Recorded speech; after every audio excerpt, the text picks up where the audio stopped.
സത്യത്തിൽ മാഡത്തിന്റെ ലക്ഷ്യം എന്താ?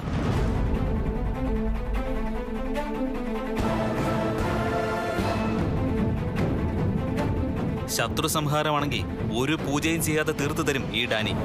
ഇത് ചെവി അറിയാതെ. എനിക്ക് മുന്നിൽ തൽക്കാലം 2 ലക്ഷ്യങ്ങളാണുള്ളത്. ഒന്ന്, സ്വാതിയെ ജയിലിൽ ഞാൻ കിടന്ന അതേ സെല്ലിൽ കിടത്തണം. 2, ആ വീട്ടിലേക്ക്, നീലിന്റെ വീട്ടിലേക്ക് എനിക്ക് തിരികെ കയറണം. അതിനാരെ തീർക്കണം മാഡം പറയൂ. ശത്രു സംഹാരമല്ല എനിക്ക് വേണ്ടത്, ശത്രു സംരക്ഷണമാണ്. അവർ ജീവനോടെ ഇരിക്കണം. എന്നാലേ അവർക്ക് മുമ്പിൽ എനിക്ക് ജയിച്ചു കയറി ഞാൻ ആരാണെന്ന് തെളിയിച്ചു കൊടുക്കാൻ പറ്റും. അതിനാണ് ഞാൻ ഈ കോപ്പ് കൂട്ടുന്നത്. ഇതുവരെ മാഡത്തിനൊപ്പം നിന്ന് കഥയറിയാതെ ആട്ടം കാണുകയായിരുന്നു ഞാൻ.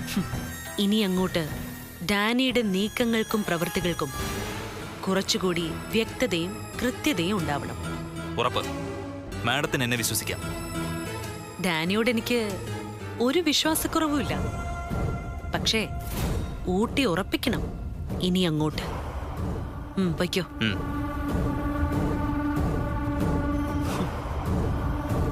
ലക്ഷ്യമാണ് എനിക്ക് പ്രധാനം. മാർഗമേതും ഞാൻ സ്വീകരിക്കും. വിശ്വസ്തനായിരിക്കുന്ന കാലം വരെ നീ.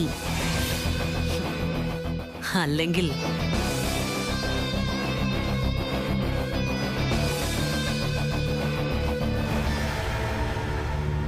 അച്ഛൻ പറഞ്ഞു വരുന്നത്? നിങ്ങൾ 3 പേരും നാളെ പൂജയ്ക്ക് തയ്യാറായിക്കൊള്ളാനാ ഞാൻ പറഞ്ഞത്. ഗൗരിയേച്ചി പൂജ ചെയ്യണമെങ്കിൽ അവരുടെ ഭർത്താവിന്റെ കുടുംബക്ഷേത്രത്തിൽ പോയി ചെയ്യണമെന്ന് പറഞ്ഞിട്ട് ഞാൻ സിദ്ധനെ കണ്ടിരുന്നു, വിശദമായിട്ട് സംസാരിച്ചു. ഗൗരിയുടെ സങ്കടം ഞാൻ പറഞ്ഞു. അതിനുള്ള പരിഹാരം ആരാഞ്ഞപ്പോ ഗൗരിക്കും പൂജ ചെയ്യാന്ന് അദ്ദേഹം പറഞ്ഞു. അന്ന് പിന്നെ അത് പറ്റില്ലെന്ന് എന്തിനാ അദ്ദേഹം എന്നോട് പറഞ്ഞത്? മോളെ ഗൗരി, ആദ്യം അദ്ദേഹം എന്നോട് അത് തന്നെ പറഞ്ഞത്. പക്ഷേ വന്നു കയറിയവര് വീട്ടിൽ പൂജ നടത്തുമ്പോൾ അതേ പ്രശ്നത്തിലൂടെ കടന്നു പോകുന്ന ഗൗരിക്ക് അത് നിഷേധിക്കരുതെന്ന് ഞാൻ അദ്ദേഹത്തോട് പറഞ്ഞു.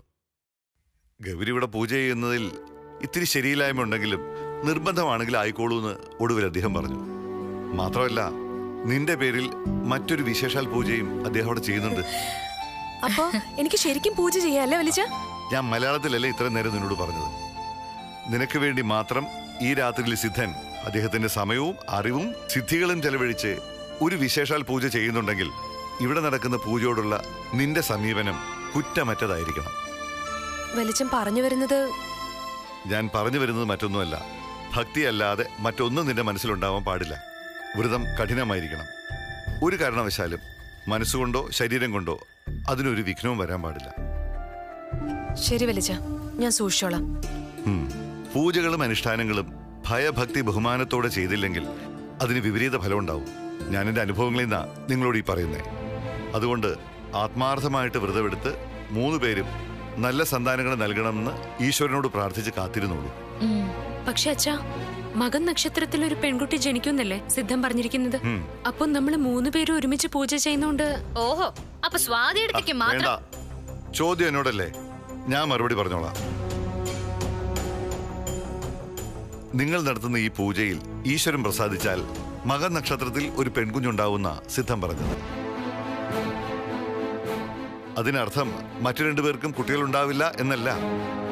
ഈശ്വരാധീനം കൊണ്ട് നിങ്ങൾക്ക് 3 പേർക്കും മകം നക്ഷത്രത്തിൽ 3 പെൺകുഞ്ഞുങ്ങൾ ഉണ്ടായിക്കൂടെ? അത് എന്തേ അങ്ങനെ സംഭവിച്ചൂടെ? മക്കളെ, ഈശ്വരൻ അപ്രാപ്യമായിട്ട് ഒന്നുമില്ല. നിങ്ങൾ ആദ്യം അത് മനസ്സിലാക്കണം. അതെ, ഇതൊരു മത്സരമൊന്നുമല്ല. അഭീഷ്ടകാര്യ സിദ്ധിക്കായി ഈശ്വരനോടുള്ള പ്രാർത്ഥനയാ, ഉള്ളുരുകിയുള്ള അപേക്ഷയാ.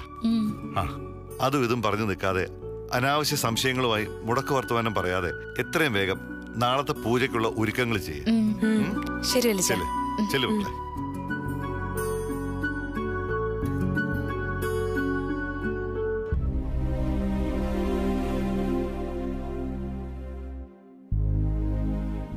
മോളെ, എന്താ ഗിരി എവിടെ? അവനിങ്ങോട്ടൊന്നും കണ്ടില്ലല്ലോ. അവൻ മുകളിലുണ്ട്. ചായ കുടിക്കാൻ പോലും താഴേക്ക് ഇറങ്ങി വന്നില്ല. വല്ലാത്ത മൂഡൌട്ടാ. അച്ഛനൊന്ന് അവനോട് സംസാരിക്കണം, എങ്കിലേ അവന്റെ മനസ്സ് തണുക്കൂ. എനിക്കറിയാം മോളെ, ഞാൻ സംസാരിക്കാം.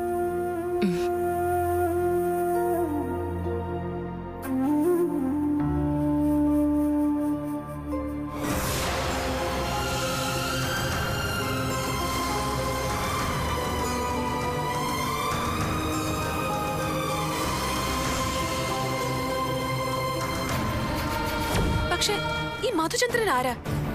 അനിയനാണെന്ന് പറയുന്നതല്ലാതെ ഒരു ഫോട്ടോ പോലും ഈ വീട്ടിലെങ്ങും ഇല്ല. നമുക്ക് മധുചന്ദ്രൻ എന്നൊരു അച്ഛൻ മാത്രമല്ലല്ലോ ഉണ്ടാകേണ്ടത്, നമ്മളെ രണ്ടുപേരെയും പ്രസവിച്ചൊരു അമ്മയും കൂടിയില്ലേ? അതാരാ? എടാ, നമ്മുടെ അമ്മ ആരാന്ന്?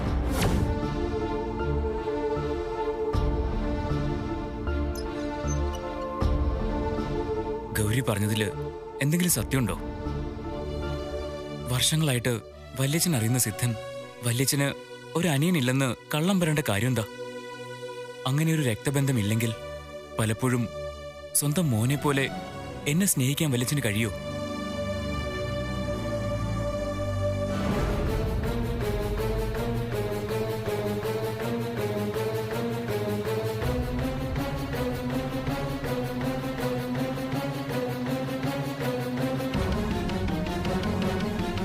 ഗിരി, ഇപ്പോ നിന്റെ മനസ്സിലൂടെ പോകുന്ന ചിന്തകൾ എന്തൊക്കെയാന്ന് എനിക്കറിയാം മോനെ. ഇത്തരം ഒരു കാര്യം ആരുടെ വായിന്ന് കേട്ടാലും ഉൾക്കൊള്ളാൻ അല്പം പ്രയാസം ഉണ്ടാവും. പക്ഷേ ആ പ്രയാസം ഉൾക്കൊള്ളണമെന്നുണ്ടെങ്കിലല്ലേ അത് വേണ്ടൂ. കേട്ടത് സത്യമാണെങ്കിൽ എന്തിനാ വല്യച്ഛൻ ഞങ്ങളോടത് പറയാതിരുന്നത്? അത് സത്യമാണെങ്കിലല്ലേ മോനെ. അപ്പോ സിദ്ധൻ പറഞ്ഞത്? നീ ഇത്രയ്ക്ക് സില്ലിയാണോ? ആരെങ്കിലും എന്തെങ്കിലുമൊക്കെ പറയുന്നത് കേട്ട് ഒറ്റയ്ക്ക് വന്നിരുന്ന് ഇങ്ങനെ വിഷമിക്കാൻ? സിദ്ധൻ ആരെങ്കിലും ആണോ വല്യച്ഛ? എത്രയോ കാലമായി വല്യച്ഛനെയും ഈ കുടുംബത്തെയും അടുത്തറിയുന്ന ആളല്ലേ. അങ്ങനെ ഒരാളുടെ മുഖത്തു നിന്നും നേരിട്ട് കേട്ടൊരു കാര്യം അസത്യമാണെന്ന് വിശ്വസിക്കാൻ ഒരു പ്രയാസം. ഒരു പ്രയാസവും വേണ്ട. അനിയന്റെ അല്ല, എന്റെ സ്വന്തം മക്കളായിട്ടാ നിങ്ങളെ ഞാൻ വളർത്തിയത്. അറിയാം. ഇനി എത്ര കാലം കഴിഞ്ഞാലും എന്റെ മരണം വരെ അതങ്ങനെ തന്നെയായിരിക്കും. ഇവിടെ ഉള്ളതെല്ലാം നിങ്ങൾക്കും കൂടെ അവകാശപ്പെട്ടതാ. അതിലൊരു വിട്ടുവീഴ്ചയും എന്റെ ഭാഗത്തുനിന്നുണ്ടാവില്ല. വല്യച്ഛനെ നീ വിശ്വസിക്കണം. അയ്യോ, ഒരു വിശ്വാസക്കുറവ് ഉണ്ടായിട്ടല്ല, സ്വത്തിനും പണത്തിനും വേണ്ടിയുമല്ല. ഇങ്ങനെയെന്നും വല്യച്ഛൻ ഞങ്ങളുടെ കരുത്തായി തണലായി തൊട്ടടുത്ത് തന്നെ വേണം. അത്രയേ ഉള്ളൂ മോനെ.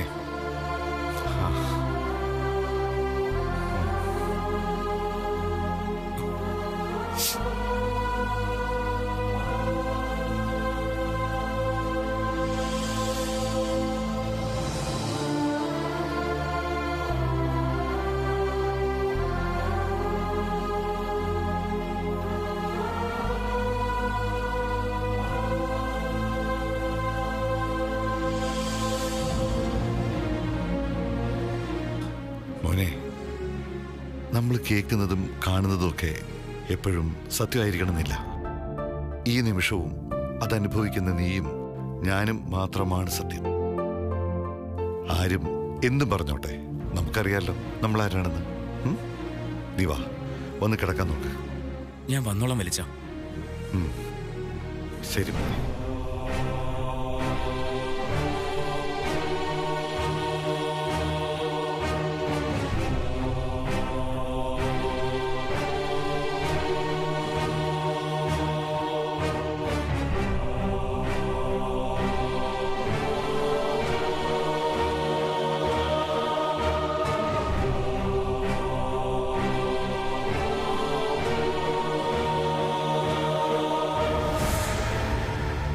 ഇന്നലെ വരെ എന്നെ മനഃപൂർവ്വം മാറ്റി നിർത്തിയതാ, പൂജയിൽ നിന്ന് എന്നെ എങ്ങനെയെങ്കിലും ഒഴിവാക്കാൻ.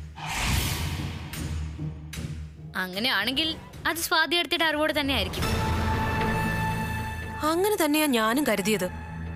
പക്ഷേ ഒന്നുകൂടെ കാര്യമായിട്ട് ആലോചിച്ചപ്പോഴാ എനിക്ക് അതിന്റെ രഹസ്യം മനസ്സിലായത്. എന്ത് രഹസ്യം? എടീ, ഈ വീട്ടില് ഞാനും ഗിരിയും ആരാ? വല്യച്ഛന്റെ അനിയന്റെ മക്കള്. സ്വന്തം മകന്റെ കുഞ്ഞ് ഈ വീട്ടിൽ ആദ്യം ജനിക്കാൻ വേണ്ടിയുള്ള വല്യച്ഛന്റെ തന്ത്രമായിരുന്നില്ലേ ഇത്? നീ ഒന്ന് ആലോചിച്ച് നോക്കിയേ.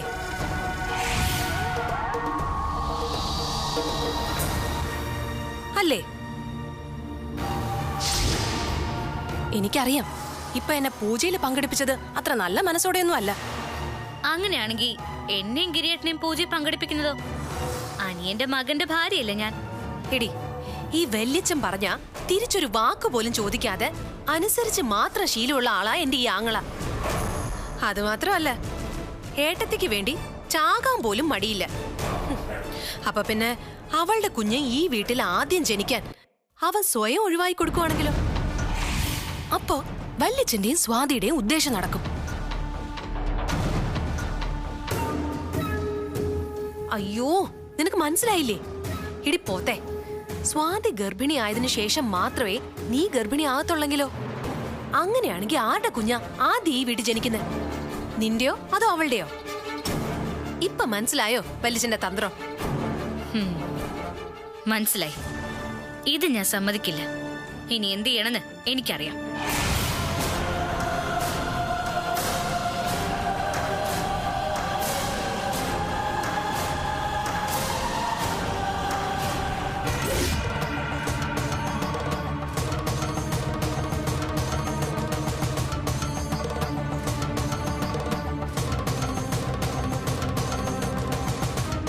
ഞാൻ ഈ ഹരിമുരളി രൂപം എന്നുള്ള പാട്ടൊക്കെ അദ്ദേഹത്തിൻ്റെ കേട്ട് കഴിഞ്ഞപ്പോഴത്തേക്ക് ആ എപ്പിസോഡിൽ ഒരു ഒരു ഒരു സംഭവം ഞാൻ കാണുന്നുണ്ടായി. അതായത് ജാസ്മിൻ്റെ സിസ്റ്റർ, ജാസ്മിൻ എന്നല്ല പേര്, ജാസ്മിൻ, അതെ, ജാസ്മിൻ എന്ന് പറയുന്ന കുട്ടിക്ക് ഭയങ്കരമായിട്ട് പാടാനുള്ള ആഗ്രഹം ഉണ്ടായിട്ട് കൂടി പറയാണ് എന്തിനാ പഠിക്കുന്നത്. ആ കുട്ടി വീട്ടിലിരുന്ന് പിന്നെ ജാസ്മിൻ പുറത്തേക്ക് വരുന്നത്. എനിക്ക് നാളെ രാവിലെ കല എന്ന് പറയുന്ന കാര്യത്തിൽ മാത്രം ജാതിയും ഒന്നുമില്ല എന്നാണ് ഞാനൊക്കെ വിശ്വസിക്കുന്നത്. വേണ്ടെന്നല്ലേ പറഞ്ഞത്? ഇനി ഞാനത് ആവർത്തിക്കണം.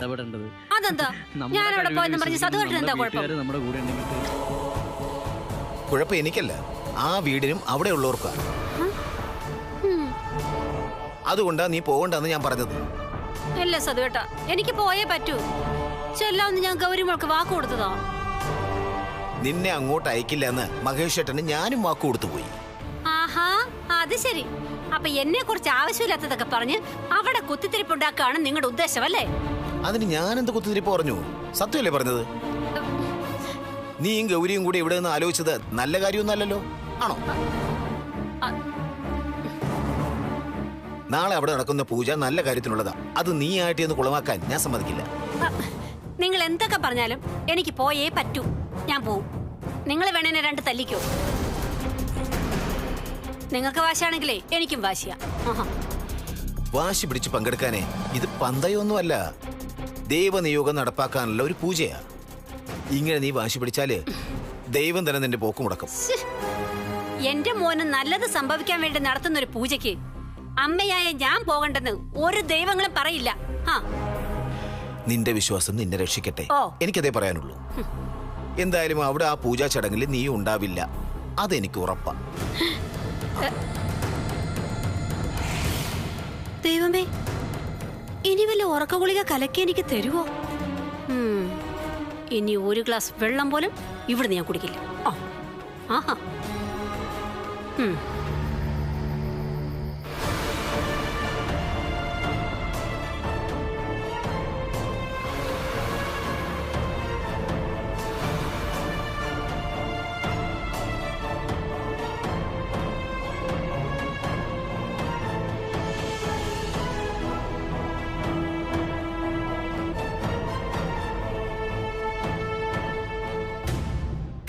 എന്താ മോളെ?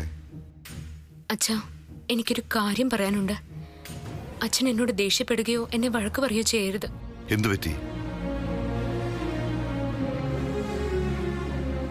ആരുടെയും നിർബന്ധം കൊണ്ടല്ല ഞാൻ ഇങ്ങനൊരു തീരുമാനം എടുത്തത്. നാളെ നടക്കുന്ന പൂജയിൽ നിന്നും ഞാൻ പിന്മാറുക.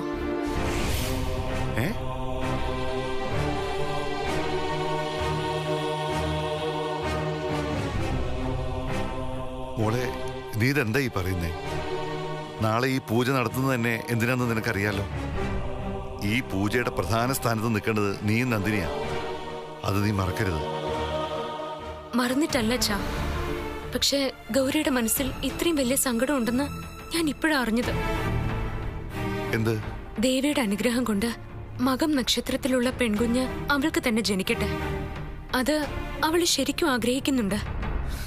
മോളെ, നീ പറയുന്ന പോലെ എല്ലാ കാര്യങ്ങളും ഈ പൂജയും കർമ്മവും ആരുടെ ഇഷ്ടത്തിന് മാറ്റാനുള്ളതല്ല. യഥാർത്ഥത്തിൽ ഈ പൂജയിൽ ഗൗരിക്ക് സ്ഥാനമില്ലാതിരുന്നിട്ടും അവളെ ഈ പൂജയിൽ ഉൾപ്പെടുത്തിയത് ഇതിന്റെ പേരിൽ അവൾക്കൊരു സങ്കടം ഉണ്ടാവേണ്ടെന്ന് കരുതിയിട്ടാ. അവൾക്ക് മകനക്ഷത്രത്തിൽ ഒരു കുഞ്ഞ് ജനിച്ചാൽ അത് അവളുടെ ഭാഗ്യം. അതിൽ ഇവിടെ എല്ലാവർക്കും സന്തോഷമേ ഉള്ളൂ. എന്ന് കരുതി നീ ഈ പൂജയിൽ നിന്ന് പിന്മാറരുത്. തീരുമാനിച്ച പോലെ പൂജ നടന്നേ പറ്റൂ. ഇല്ല അച്ഛാ, അവളെ സങ്കടപ്പെടുത്തിക്കൊണ്ട് ഞാൻ ഈ പൂജയിൽ പങ്കെടുക്കുന്നില്ല.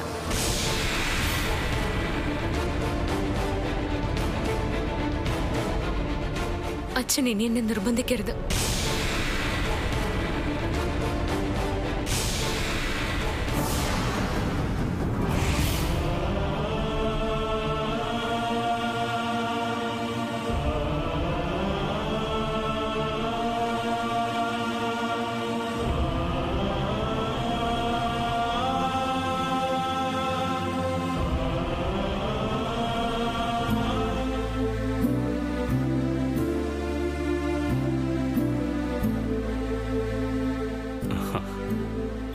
എന്താടോ, എന്തു പറ്റി? താനെന്താ മിണ്ടാതിരിക്കുന്നേ? ഒന്നുമില്ലേട്ടാ. നീലേ, അവള് പൂജ പങ്കെടുക്കുന്നില്ല എന്നാ പറയുന്നേ. അതെന്താ സ്വാതി? ഗൗരിയുടെ സങ്കടം കണ്ടിട്ട് അവൾക്ക് സഹിക്കുന്നില്ല പോലും. മോളെ, ഇങ്ങനെ മറ്റുള്ളവരുടെ സങ്കടങ്ങൾക്ക് വേണ്ടി എറിഞ്ഞുടച്ച് കളയാനുള്ളതാണോ നിന്റെ സൗഭാഗ്യങ്ങൾ? നീലേ, നീ അവളെ ഒന്ന് പറഞ്ഞു മനസ്സിലാക്കുക.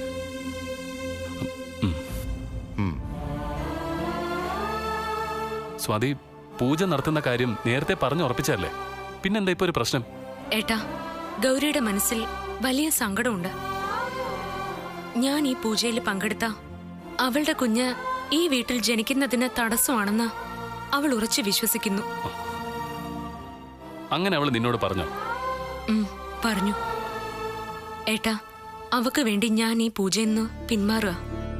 ഏട്ടന്റെ അമ്മയുടെ സ്ഥാനത്ത് തന്നെയല്ലേ അവൾക്ക് ഞാൻ. അപ്പോ അവക്കൊരു വിഷമമുണ്ടെങ്കിൽ അത് പരിഹരിക്കാനുള്ള ബാധ്യത എനിക്കില്ലേ? ഈ കാര്യത്തിലില്ല. എടോ, താൻ ഈ പൂജയിൽ നിന്ന് പിന്മാറിയതുകൊണ്ട് അവളുടെ കുഞ്ഞ് ഈ വീട്ടിൽ തന്നെ ജനിക്കുമെന്ന് താൻ ഉറച്ചു വിശ്വസിക്കുന്നുണ്ടോ? അതിനുള്ള ഉത്തരവൊന്നും എന്റെ കയ്യിലില്ല. എന്തായാലും ഞാൻ ഈ പൂജയിൽ നിന്ന് പിന്മാറുക. മിണ്ടരുത്. താൻ എന്താ വിചാരിച്ചത്? ഇതൊരു കുട്ടികളെയാണെന്നോ? എടോ, താൻ പൂജയിൽ പങ്കെടുക്കുന്നത് എങ്ങനെയാ അവൾക്ക് തടസ്സമാവുന്നത്? അങ്ങനെ അവൾക്ക് തോന്നിയെങ്കിൽ അത് അവളുടെ മണ്ടത്തരവാ. അതിനൊപ്പിച്ച് തുള്ളാനല്ല താൻ നിൽക്കേണ്ടത്. ഞാൻ പിന്നെ എന്ത് ചെയ്യണോന്ന് ഏട്ടൻ പറയുന്നേ? അവളുടെ സങ്കടം കണ്ടില്ല എന്നടിക്കണോ? എന്ത് സംഭവിച്ചാലും താൻ നാളെ ഈ പൂജയിൽ പങ്കെടുത്തേ പറ്റൂ. ഇത് എന്റെ തീരുമാനമാണ്. ഏട്ടാ, ഞാൻ വേണ്ട. ഈ കാര്യത്തിൽ ഇനി ഇവിടെ ഒരു ചർച്ചയില്ല. താൻ രാവിലെ പൂജയ്ക്ക് തയ്യാറായിക്കും.